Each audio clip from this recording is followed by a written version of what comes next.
guys! Welcome back to my channel. So ngayon ay 5 AM ng umaga.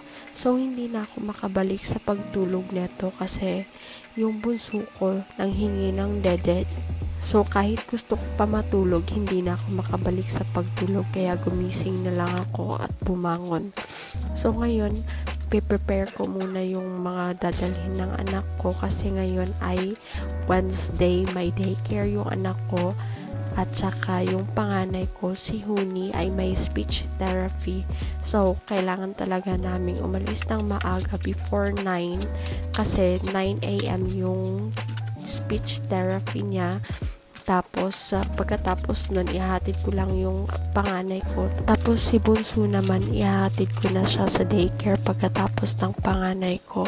So, ngayon, mag-prepare muna ako ng sarili ko, magbibihis lang ako, maghilamos na din, at mag-a-apply na din ng morning skincare ko. So, kasi pagkatapos ko nito guys, magbe-prepare naman ako para sa breakfast nila. So ngayon, mag-i-apply muna ako ng morning skincare ko. Tapos, sunscreen na din kasi mainit na dito sa Korea guys. Sobrang init. So, magluluto lang ako ng breakfast nila. I-air fryer ko lang yung chicken na yun. Tapos, mamaya, pagkagising ng mga anak ko, magbibihis na din yun. Tapos, kakain bago sila mag-daycare. Actually guys, hindi naman talaga required sa kanila na mag-breakfast dito sa bahay kasi meron ding breakfast, snacks pagdating nila dun sa daycare nila. Pero pinapakain ko muna sila dito sa bahay kasi yung panganay ko sobrang pili niya sa pagkain. Kahit na magutom pa siya, hindi siya kakain basta hindi niya type yung pagkain. Tapos ito naman guys, nagpe-prepare na din ako ng breakfast ko. Nag-toast lang ako ng sliced bread na may egg, tapos coffee lang din. So yan na guys, nagising na yung bunso ko. So actually maaga pa yan, mga 6 AM pa lang ata yan. Nagising na siya kasi pagising niya wala na ko sabi niya. Kaya nagsisigaw na yan ng ama, ama. Nung nakita niya akong kumakain, bumangon na din siya at nakikain na din. So gising na din yung panganay ko. Bibihisan ko lang sila. So mga 8 at 7:30 na ata to ng umaga. So kailangan na nilang magbihis. Tsaka katapos nila magbihis niyan, magbe-breakfast na din sila neto. So yan, pinibihisan ko muna yung pangalawa ko. Tapos hindi pa makaget over yung panganay ko. So bihis na lang sila guys kasi sa gabi sila naliligo.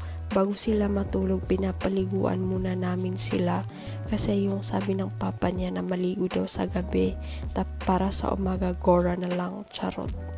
So eto na nga guys yung in-air fryer ko kanina na chicken, kukunin ko lang tapos ikakat ko lang siya para naman madali silang kainin ng mga anak ko. So yan, kakain na sila guys. Papakainin ko muna sila. So habang kumakain yung bunso ko, tinatalian ko na yan ng buhok kasi pag hindi yan tinalian mo, kayang vampiras sa buhagag niyang buhok, charot. So eto na nga guys, at aalis na kami. Pinainom ko muna sila ng gamot nila kasi uso ngayon dito yung sakit sa Korea kasi sobrang init sa labas tapos aircon naman sa loob, kaya paglabas ay ubo at sipon ang labas. So paalis na kami guys kasi dapat bago mag 9 AM nandun na kami sa speech therapy ng anak ko kasi pag malate 50 minutes lang yun guys. So pag malate ka, ibabawas na yun sa oras mo. As in 9:50 dapat tapos na sila dun sa speech therapy nila. Kaya kailangan talagang agahan sa paglabas. So eto na nga guys, ihatid ko muna yung anak ko sa speech therapy niya. Tapos pagkatapos ko dito, pupunta naman ako sa daycare. ng pangalawa ko, ihahatid ko lang siya. Tapos babalik din ako sa speech therapy ng panganay ko. Maghihintay na ako doon ng 50 minutes. Tapos babalik na naman ako sa daycare para ihatid yung panganay ko. Ang sakit sa ulo mag-explain, no? Charot. So pabalik na nga ako, guys.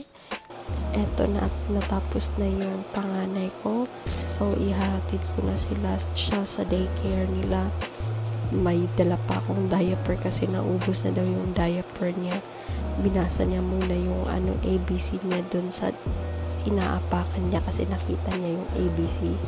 So, yun lang, guys. Pagkatapos ko nito, uuwi na din ako sa bahay. Tapos marami pa akong linisin na naiwan. Charot. So, ganun lang, guys. Sa uulitin. Salamat sa panonood.